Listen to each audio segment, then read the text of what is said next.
আসসালামু আলাইকুম। প্রিয় দর্শক, তথ্য বিষয়ক উপদেষ্টা মাহফুজ আলম সাহেব আজ আমি যখন এই কন্টেন্টটা তৈরি করছি, রেকর্ডিংটা করছি, তার ঠিক 2 ঘন্টা আগে তার ফেসবুকে একটা পোস্ট দিয়েছেন। সেই পোস্টে উনি লিখেছেন, 1/11 এর পদধ্বনি শোনা যাচ্ছে, তবে জুলাই জয়ী হবে, জনগণের লড়াই পরাজিত হবে না। 2টি লাইনে 3টা বাক্য। প্রথমত বাক্য হলো 1/11 পদধ্বনি শোনা যাচ্ছে। এই যে পদধ্বনিটা শোনা যাচ্ছে, এটার ভিত্তিটা কি? কিভাবে উনি বুঝতে পারলেন যে সে পদধ্বনি শোনা যাচ্ছে? সেই পদধ্বনির শব্দটা উনি কিভাবে শুনলেন, অথবা কোন ঘটনার কারণে উপলব্ধি করতে পারলেন যে 1/11 পদধ্বনি শোনা যাচ্ছে? আচ্ছা, 1/11 জিনিসটা কি সেটা বোঝার চেষ্টা করি। 1/11-তে কি হয়েছিল? আপনাদের মনে আছে 2006 সালের নির্বাচনে, 2006 সালে যখন নাকি বিএনপির মেয়াদ শেষ হলো, তখন 2006-এর বিএনপি মেয়াদের পর তত্ত্বাবধায়ক সরকার গঠন নিয়ে একটা বিরোধ বিতর্ক তৈরি হয়েছিল। প্রথমে বিএনপি চেয়েছিল যে KM হাসানকে, উনি সর্বশেষ প্রধান বিচারপতি ছিলেন, ওনাকে তত্ত্বাবধায়ক সরকারের প্রধান বানাবেন। কিন্তু এটা নিয়ে বাগড়া দিল আওয়ামী লীগ, এবং সেই বাগড়ার কারণে শেষ পর্যন্ত অনেক নাটক হয়েছে। অত কিছু বাদ দিয়ে KM হাসান সাহেব নিজেই সরে গেলেন, বললেন যে না ভাই, আমি এই বিতর্কে জড়াবো না। উনি চলে যাওয়ার পর এদিক সেদিক নানা রকম নাটকের পর প্রেসিডেন্ট যিনি ছিলেন ইয়াজউদ্দিন আহমেদ, তিনিই প্রধান উপদেষ্টা হলেন। উনি প্রেসিডেন্ট, উনিই প্রধান উপদেষ্টা। এক অদ্ভুত একটা তত্ত্বাবধায়ক সরকার গঠন হল, এবং সেই সরকার 2007 সালের 22শে জানুয়ারিতে নির্বাচনের ডেট দিল। এই 22শে জানুয়ারির আগে, ঠিক 11 দিন আগে, জানুয়ারির 11 তারিখে এখানে তৎকালীন সেনাপ্রধান মইনুল আহমেদ এবং অন্য যারা সেনা কর্মকর্তা ছিলেন, তারা এখানে একটা হস্তক্ষেপ করল। তাদের হস্তক্ষেপের কারণে প্রেসিডেন্ট হিসেবে ইয়াজউদ্দিন আহমেদ সাহেব থাকলেন, কিন্তু নতুন করে প্রধান উপদেষ্টা নিয়োগ করা হলো ফখরুদ্দিন আহমেদকে, এবং ফখরুদ্দিন আহমেদ নতুন করে একটা তত্ত্বাবধায়ক সরকার গঠন করলেন, এবং তার অধীনে একটা নির্বাচন অনুষ্ঠিত হলো। এই ছিল 1/11 কাহিনী। এবং সেই নির্বাচনে বলা হয়ে থাকে যে আওয়ামী লীগকে নাকি ফেভার করা হয়েছে। সেই সময় যারা নির্বাচন কমিশনার ছিলেন, তাদের মধ্যে আপনারা একজন চেনেনি, এই যে এখন যিনি উপদেষ্টা আছেন ব্রিগেডিয়ার সাখাওয়াত সাহেব, তিনি কিন্তু ওই সময় নির্বাচন কমিশনার ছিলেন। ওনাদের অধীনেই, যে ওনাদের তত্ত্বাবধানে যে নির্বাচনটা হয়েছিল, সেই নির্বাচনে আওয়ামী লীগ বিজয়ী হয়েছিল। এখন যেহেতু আওয়ামী লীগ বিজয়ী হয়েছিল, এবং 1/11 ওই ঘটনার পর যখন নাকি ফখরুদ্দিন সাহেবদের তত্ত্বাবধায়ক সরকার শপথ নেয়, ওই সময় আওয়ামী লীগের সভানেত্রী উনি বলেছিলেন, শেখ হাসিনা বলেছিলেন যে এই সরকারটা হলো আওয়ামী লীগের আন্দোলনের ফসল। যাক, এগুলো হয়েছিল। তারপর যখন নির্বাচন হয়ে গেল, নির্বাচন হয়ে যাওয়ার পর এই 1/11 ঘটনার মাধ্যমে যে তত্ত্বাবধায়ক সরকার হলো, এটাকে দেখলাম আওয়ামী লীগও সমালোচনা করে, বিএনপিও সমালোচনা করে, দুইজনের সমালোচনা করে। আবার আওয়ামী লীগ ওই সরকারে যারা নাকি এই আর্মিতে যারা এই সমস্ত কাজগুলি করেছিল, তাদেরকে নানা জায়গায় ভালো ভালো পোস্টিংও দিয়েছিল। মাসুদুদ্দিন আহমেদকে ভালো জায়গায় পোস্টিং দিয়েছিল, অস্ট্রেলিয়ার রাষ্ট্রদূত বানিয়েছিল। যাক, সেগুলো পুরনো ঘটনা, পুরনো বেশি কেচ্ছা কাহিনী বলতে চাই না। তো সেই জিনিসটার পদধ্বনি এখন মাহফুজ সাহেব দেখছেন কিভাবে। তার কি উনি বলতে চাচ্ছেন যে এই অন্তর্বর্তী সরকারের মধ্যে এখন সেনাবাহিনী প্রভাব বিস্তার করবে, অথবা সেনাবাহিনী নতুন কোনো সরকার গঠনের পায়তারা করছে? উনি কি সেই কথা বলতে যাচ্ছেন? যদি উনি বলতে চান, বলতে পারেন, ওনার চিন্তা ভাবনা উনি জানবেন, কিন্তু সেটা ব্যাখ্যাটা কি? তারপরে এটা বলেছেন যে এই 1/11 হবে জুলাইয়ের বিপরীতে, জুলাইয়ের যে চেতনা তার বিপরীতে, যে কারণে সেই যুদ্ধে জুলাই জয়ী হবে, এবং জুলাইকে উনি জনগণের লড়াইয়ে পরাজিত হবে না। জুলাইকে উনি জনগণের, জুলাই জয় হবে, জনগণ জয়ী হবে। উনি বলতে চাচ্ছেন জনগণ এবং জুলাইকে উনি সমর্থন করে বলেছেন, দাবি করেছেন, অতি উত্তম, আমি এটা মানতে রাজি আছি, কোনো সমস্যা নাই। কিন্তু 2024-এর জুলাই আর এখনকার জুলাই কি এক?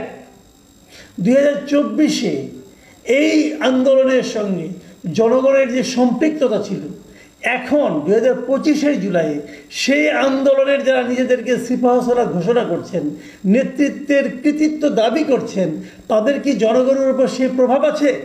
অথবা উল্টার দিকে জনগণের কি তাদের উপর সেই আস্থা আছে? তারা কি আগের মতো নিবেদিত প্রাণ আছে, নাকি তারা নিজেদেরকে নিয়ে চিন্তা করছে, নিজেদের আখের গোছানোর চেষ্টা করছে, এবং এটা করতে যেয়ে বারবার ধরা পড়ে নানা ধরনের ন্যাক্কারজনক ঘটনা জন্ম দিচ্ছে? মাহফুজ আলম সাহেবকে সেই বিষয়টা বুঝতে হবে। যাও, এই যে উনি দিয়েছেন এটা, এই স্ট্যাটাসটার পরে আমি দেখলাম এই স্ট্যাটাসটার মধ্যে 22,000 লোক রিয়েক্ট করেছে, তারা রিয়াকশন দিয়েছেন, নানা রকম রিয়াকশন দিয়েছেন, 24টা কমেন্ট করেছে এবং 3,100 লোক এই স্ট্যাটাসটাকে শেয়ার করেছে। আমি একটু রিয়াকশনগুলোর ক্যারেক্টার আপনাদের একটু বোঝাতে চাই, কারণ হয় কি, রিয়াকশন যদি আপনি বুঝেন তাহলে বুঝবেন মানুষের কীভাবে মূল্যায়ন করছে। এখানে হাহারি রিয়েক্ট করেছে 12,000, লাইক রিয়েক্ট করেছে 8,400, আর কান্না রিয়েক্ট করেছে 2,300 এবং অন্যান্য কিছু হয়েছে। লক্ষ্য করুন, সবচেয়ে বেশি রিয়াকশন করেছে হাহা। হাহা রিয়েক্টটাকে মানুষ আসলে নেগেটিভ অর্থে ধরে। তার মানে ওনার এই বক্তব্যটাতে অনেক মানুষের হাসি পেয়েছে। মানে এটা অনেকটা কিন্তু আনন্দের হাসি নয়, এটা অবজ্ঞার হাসি। এরকম হাসি দেওয়ার লোকের সংখ্যা বেশি হয়েছে। এখন এটা কেন হয়েছে এই ব্যাখ্যা আমি দিতে পারবো না। এবং এটা নিয়ে অনেকে প্রশ্ন করেছেন যে আপনি এটা অর্থটা আসলে কী। তখন উনি আবার ওই পোস্টের নিচে আর একটা ব্যাখ্যা দিয়ে একটা পোস্ট দিয়েছেন, এবং সেখানে উনি বলেছেন যে 1-11 পদধ্বনির কথা কেন বলছি, এটা বলে নিয়ে উনি বেশ কয়েকটা পয়েন্ট এখানে দিয়েছেন। আমি সেরকম কয়েকটা পয়েন্ট নিয়ে কথা বলব। যেমন ধরেন, উনি একটা পয়েন্ট দিয়ে বলেছেন যে পুরনো অর্থনৈতিক এবং কালচারাল বন্দোবস্ত ফিরিয়ে আনার তোড়জোড়, যার পথ ধরে আওয়ামী লীগকে ফিরিয়ে আনার পথ প্রশস্ত হবে। এটা কিন্তু একদম, আমি কিন্তু এটাকে ভুল বলছি না, বাট এখানে একটু আমার কাছে মনে হচ্ছে যে এই যে বললেন যে পুরনো বন্দোবস্ত ফিরিয়ে আনার তোড়জোড় হচ্ছে, এই জায়গাটাতে আমার আপত্তি। তোড়জোড়টা কে করছে? আসলে তোড়জোড় কিন্তু দেখেন, তোড়জোড় করার মতো লোক খুব বেশি একটা নাই। এই যে হচ্ছে যে নতুন বন্দোবস্তের কথা বলে আপনারা এসেছেন, কিন্তু মাথায় রাখবেন, সেই নতুন বন্দোবস্তের গত 1 বছরে আপনারা কি দেখাতে পেরেছেন বলেন তো? একটা বছর আপনারা এখানে নতুন বন্দোবস্ত দেখানোর জন্য সময় পেয়েছেন, একটা ছোটোখাটো একটা দেখাতেন। আপনারা কি দেখাতে পেরেছেন? আপনারা কিছুই দেখাতে পারেন নাই। আপনি পার্ট অফ গভর্নমেন্ট হয়েছেন, সরকারের অংশ হয়েছেন, সরকারের অংশ হয়ে আপনি নতুন কি দেখাতে পেরেছেন? আপনি একটা মন্ত্রণালয়ের দায়িত্ব পেয়েছেন, তথ্য মন্ত্রণালয়ে বসে আপনি এমন কি দেখাতে পেরেছেন যাতে নাকি আমাদের মিডিয়া এবং তথ্য মন্ত্রণালয়ের মানে অধীনে যে সমস্ত প্রতিষ্ঠানগুলো আছে সেগুলোতে বিরাট কোনো বৈপ্লবিক পরিবর্তন এনেছে? আপনি কি পেরেছেন? আপনি কিচ্ছু পারেননি। আপনার কলিগরা কি পেরেছে? তারাও নতুন কিছুই দেখাতে পারেনি। অনেকে বলছে সরকার তো চলছে আগের মতোই। যে সরকার চলছে আগের মতোই, তারা কেন মুখে নতুন বন্দোবস্তের কথা বলে? লজ্জা করে না? আবার এখন নিজেরা পারছেন না, অন্যের উপর তার অজুহাত দিচ্ছেন, অন্যের উপর দোষ চাপাচ্ছেন। কার উপর দোষ চাপাচ্ছেন? বায়বীয় কোনো শক্তির উপর দোষ চাপাচ্ছেন আপনি।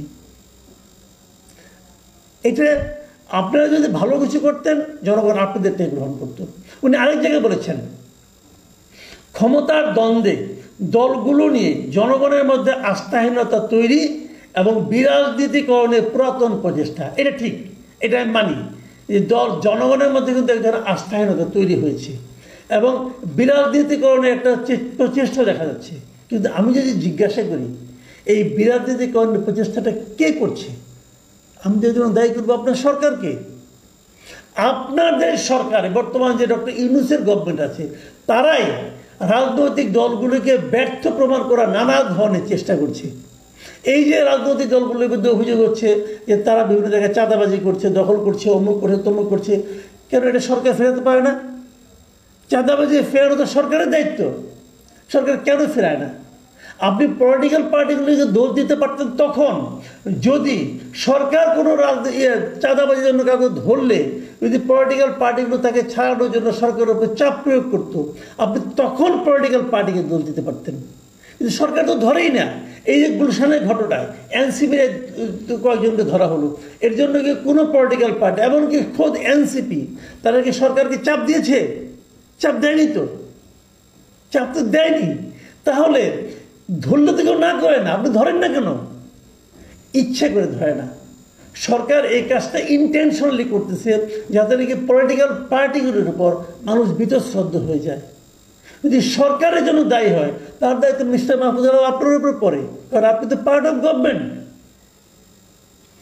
আরেকটা জিনিস বলি, উনি আরেকটা জিনিস বলেছেন যে জুলাইয়ের গণ অভ্যুত্থানকে অন্য 10টা ইভেন্টের মতো বানিয়ে জনগণ, বিশেষ করে ছাত্রদের মধ্যে হীনমন্যতা তৈরির প্রচেষ্টা হচ্ছে। দেখেন, এটা আপনি যেভাবে বলছেন ঠিক আছে, কিন্তু এটা ছাত্রদের মধ্যে কোনো হীনমন্যতা বাইরের কেউ তৈরি করে নাই, এই ছাত্র নেতৃবৃন্দ তৈরি করেছে। এই এনসিপি, বৈষম্যবিরোধী ছাত্র আন্দোলন, এরা যারা আছে, এরাই এদের যে নেতৃত্ব, সেই নেতৃত্বের লোভ, দুর্নীতি এবং ব্যর্থতার কারণে এই হীনমন্যতা এবং এই বৈষম্য তৈরি হয়েছে। আপনি রিয়াদ এবং তুষারের ঘটনা ধরেন, যে সংগঠনে রিয়াদের মতো চাঁদাবাজ আছে, যে সংগঠনে তুষারের মতো ব্যক্তি আছে যার বিরুদ্ধে নারীরা হেনস্থার অভিযোগ করে, সেই সংগঠনে গিয়ে আমি আমার সন্তানকে পাঠাবো? কেউ পাঠাবে? পাঠাবে না তো। তুষারের বিরুদ্ধে কি অ্যাকশন নিয়েছে এনসিপি? যদি না নেয়, তাহলে সেখানে এই তাদের প্রতি মানুষের হতাশা, অনাস্থা আসবে। এর জন্য কি অন্য কেউ দায়ী নাকি তারাই দায়ী? আপনি কিন্তু রোগটা ধরেছেন, কিন্তু রোগের কারণটা কিন্তু আপনি আইডেন্টিফাই করছেন ভুলভাবে, অন্যের উপর চাপিয়ে দিচ্ছেন। রোগটা ঠিক আছে, অস্বীকার করছি না। আরেকটা জিনিস বলেছেন যে সেটা হলো, উনি আরেকটা কথা ব্যাখ্যা দিয়েছেন যে নির্বাচন নিয়ে ধোঁয়াশা তৈরি, যেখানে সরকার ও রাজনৈতিক দলগুলোর মধ্যে নির্বাচন নিয়ে উল্লেখযোগ্য টানাপোড়েন নাই। উনি বলতেছেন যে নির্বাচনে যে ধোঁয়াশা তৈরি হয়েছে এটা অন্য কেউ তৈরি করেছে। উনি সবসময় একটা অদৃশ্য শত্রুকে টার্গেট করছেন, কিন্তু উনি বলছেন যে সরকারের সঙ্গে রাজনৈতিক দলগুলোর মধ্যে নির্বাচনে কোনো টানাপোড়েন নেই। আর শিওর? আরে দলগুলির মধ্যে তো টানাপোড়েন আছে। এনসিপি এবং জামাত বলে এক কথা, বিএনপি বলে আরেক কথা। নির্বাচন নিয়ে বিরাট টানাপোড়েন আছে। বিএনপি নির্বাচন প্রথম চেয়েছিল ডিসেম্বরে, সেটা ঠেলে ঠুলে নিয়ে গেছে ফেব্রুয়ারিতে, এখন শুনি ফেব্রুয়ারিতেও হবে না। তো এইগুলো এইটা টানাপোড়েনগুলো কি একদম নেই? সরকার নির্বাচনের ডেট ঘোষণা করে দিলেই পারে, দেয় না কেন? কাজে আমি মাহফুজ আলম সাহেবকে বলবো, ভাই আপনাকে আমি ব্যক্তিগতভাবে পছন্দ করি এই কারণে, আপনি যা বিশ্বাস করেন তা বলেন, তা বলার সহজ সাহস আপনার আছে। কিন্তু বিষয়গুলিকে আপনি ঠিকই ধরেছেন, পয়েন্টগুলো ঠিক আছে, আপনার যুক্তিগুলো ঠিক আছে, কিন্তু আপনি যাকে কারণ হিসেবে দেখাচ্ছেন, আপনি প্রত্যেক জায়গায় কারণ হিসেবে দেখাচ্ছেন একটা অদৃশ্য শত্রুকে। এখানে অদৃশ্য শত্রু নয়, শত্রু দৃশ্যমান। তারা হলো ছাত্র নেতৃত্ব, যারা নাকি সংকীর্ণ পথে হাঁটছে, যা নাকি সাময়িক লোভকে অতিক্রম করতে পারছে না। ওই রিয়াদ বলেছিল না কোর্টে যে গরিবের ছেলে টাকা দেখে মাথা খারাপ হয়ে গেছে। একই ঘটনা আপনাদের যে ছাত্র নেতৃত্ব আছে তাদেরও হয়েছে। এই বয়সে যে ধনীর ছেলেও হয়, এত টাকা একবারে দেখে নেই সে, তার বাবা দেখতে পারে, সে দেখে নাই, এদের টাকা দেখে মাথা খারাপ হয়ে গেছে ছাত্র নেতৃত্ব। আর আপনার সরকার, যে সরকার এনজিও এবং বিদেশি দ্বারা প্রভাবিত, তাদের এই দেশের প্রতি কোনো দায়বদ্ধতা নাই, কোনো ভালোবাসা নাই। তারা এখানে অবসর বিনোদন করতে এসেছে। পারলে তাদেরকে ঠিক করেন। প্রিয় দর্শক, এখন এ পর্যন্তই। আল্লাহ হাফেজ।